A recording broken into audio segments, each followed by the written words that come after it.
नमस्कार दोस्तों, EMFT lecture series में आप सबका बहुत स्वागत है। इस वीडियो में अब तक जो हमने कार्टेशियन और सिलेंड्रिकल कोऑर्डिनेट्स को इन डिटेल डिस्कस किया है, उसके बेसिस पे न्यूमेरिकल प्रॉब्लम्स हम डिस्कस करेंगे। तो पहली प्रॉब्लम है, find distance between P1 point that is 1, 2, 3 and P2 point 2, 30 degree and 4 degree. अब हमें पता है कि दो पॉइंट्स के बीच का अगर आप डिस्टेंस निकालना चाहते हो तो जो पॉइंट्स हैं उनमें जो प्रेजेंट पैरामीटर्स हैं वो कार्टेशियन कोऑर्डिनेट सिस्टम्स में होने चाहिए। तो जो P1 पॉइंट है बच्चे, दैट इज़ 1, 2 एंड 3, ये तो ऑलरेडी कार्टेशियन कोऑर्डिनेट सिस्टम्स में अवेलेबल है। बट यहाँ प्रॉब्लम है P2 पॉइंट की। P2 पॉइंट में जो पैरामीटर्स दे रखे हैं that is 2, 30 degree and 4 degree, ये आपका सिलेंड्रिकल कोऑर्डिनेट सिस्टम है। तो यही प्रॉब्लम है, अदरवाइज डिस्टेंस निकालना बहुत आसान है। सिलेंड्रिकल कोऑर्डिनेट सिस्टम्स में ये दे रखे हैं और ये पॉइंट पहले जो P1 पॉइंट है ये आपके कार्टेशियन कोऑर्डिनेट सिस्टम या रेक्टेंगुलर कोऑर्डिनेट सिस्टम्स में दे रखे हैं। तो हम क्या करेंगे, इसके बेसिस पे हमें ये पता लग गया कि जो रेडियस है वो 2 है और जो फाई एंगल है वो आपका 30 डिग्री है और जो z यानी हाइट है सिलेंडर की वो आपकी 4 है। तो हमें पता है सिलेंड्रिकल कोऑर्डिनेट से कार्टेशियन कोऑर्डिनेट्स में हम कन्वर्ट कर सकते हैं। उसके बेसिस पे जो x बनता है वो क्या बनता है, r cos फाई। ठीक है, r कितना है 2, दैट इज cos फाई कितना है 30। तो इस वैल्यू को आप निकाल लीजिए, कितना बनेगा 2 cos 30, ये बना आपका 1.73। ये आपका x आ गया बेटे, यानी x वैल्यू आपकी आ चुकी है। सिमिलरली आपकी y वैल्यू क्या होगी, this is r sin phi.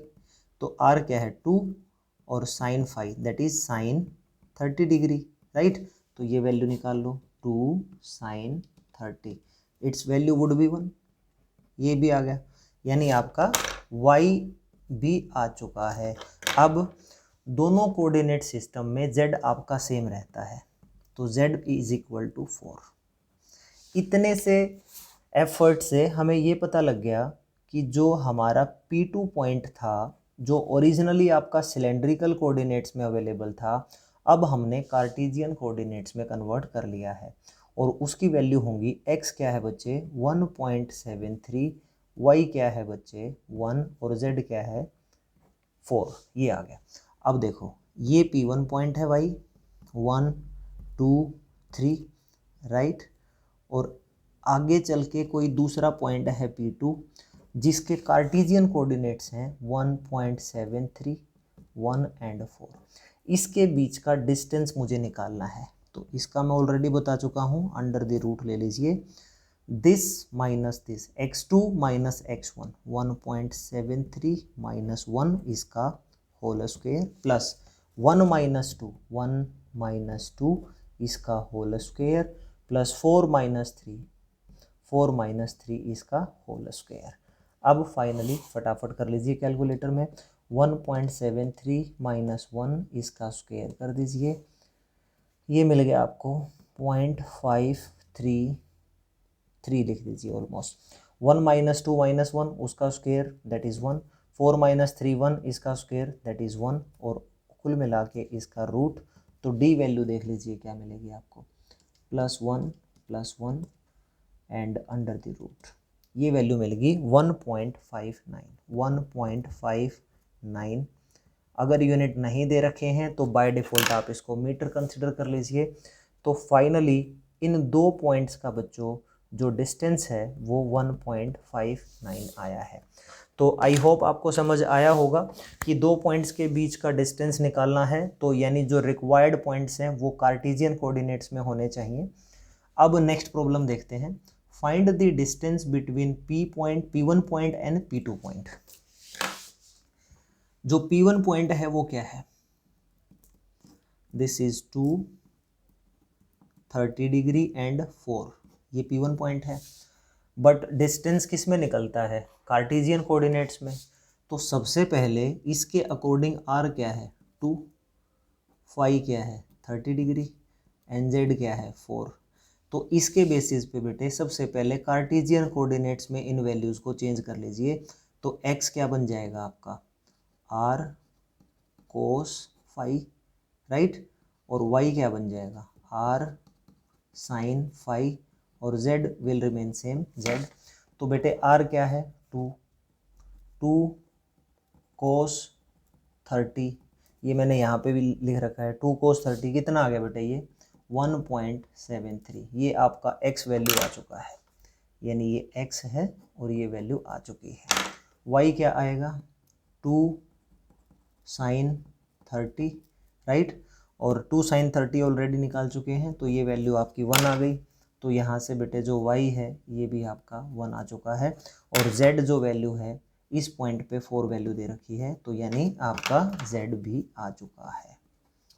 तो पहला जो P1 पॉइंट है अब उसको मैं कार्टेशियन कोऑर्डिनेट्स में लिख सकता हूँ, दैट इज 1.73 1 and 1, राइट। ये मेरा पहला काम हो चुका है, यानी P1 point in terms of Cartesian coordinates. Similarly बेटे यहाँ पे P2 पॉइंट लिखा हुआ है, वो दे रखा है 145 डिग्री एंड 3, राइट। इसके बेसिस पे कह सकते हो कि R आपका 1 है और फाई एंगल जो है वो 45 है, और Z आपका हाइट जो है सिलेंडर का वो 3 है। तो इसके बेसिस पे आप कार्टेशियन कोऑर्डिनेट्स निकाल सकते हो। x क्या बनेगा r cos फाई, कितना होगा r तो 1 है तो cos 45, so this is cos 45। इसकी वैल्यू कितनी होती है cos 45, ये हो गया बेटे 0.707 यानी 1/√2। अब y क्या है this is r sin phi, r आपका 1 ही है तो ओवरऑल कितना हुआ sin 45, इसकी वैल्यू भी सेम होती है, ये कितना हो गया 0.707। अब बेटे जो z है z आपका सेम रहता है दैट इज 3। तो यहाँ से आपकी x वैल्यू आ गई, y वैल्यू आ गई और z वैल्यू आ गई, यानी अब जो P2 पॉइंट है उसके कार्टेशियन कोऑर्डिनेट्स आपने निकाल लिए, दैट इज 0.707 0.707 एंड 3, ये वैल्यू आपकी आ चुकी है। अब आपको क्या करना है, कुछ नहीं करना है, दो पॉइंट्स हैं और दोनों पॉइंट्स आपके कार्टेशियन कोऑर्डिनेट्स में आ चुके हैं, और दोनों के बीच का जो डिस्टेंस है उसका फार्मूला मुझे पता है, क्या होगा x2 माइनस x1 0.707 माइनस 1.73 इसका whole square, plus y2 minus y1 0.707 minus 1 इसका होल स्क्वायर, ठीक है, plus z2 minus z1 whole square, तो 3 माइनस 1 इसका होल स्क्वायर।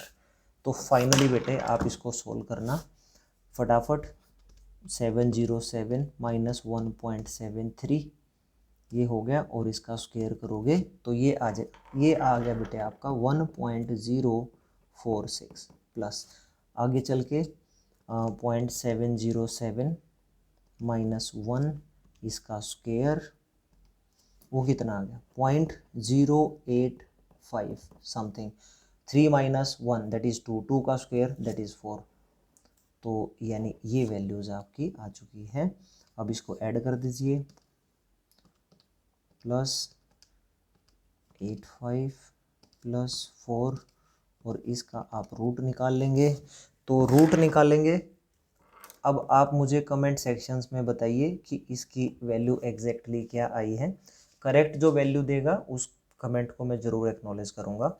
आई होप बेटे ये जो फर्स्ट टाइप्स के क्वेश्चंस हैं कि किन्हीं दो पॉइंट्स के बीच का डिस्टेंस अगर निकालना पड़े और पॉइंट अगर आपके कार्टेशियन सिलेंड्रिकल हाइब्रिड्स दे रखे हों तो आपको वो डिस्टेंस कैसे निकालना है। इससे जो नेक्स्ट वीडियो है उसमें कोऑर्डिनेट सिस्टम्स के बेसिस पे सेकंड टाइप के प्रॉब्लम एग्जाम में कैसे आ सकते हैं उनको हम सॉल्व करेंगे। This is the end of the video. Thank you so much for watching this video.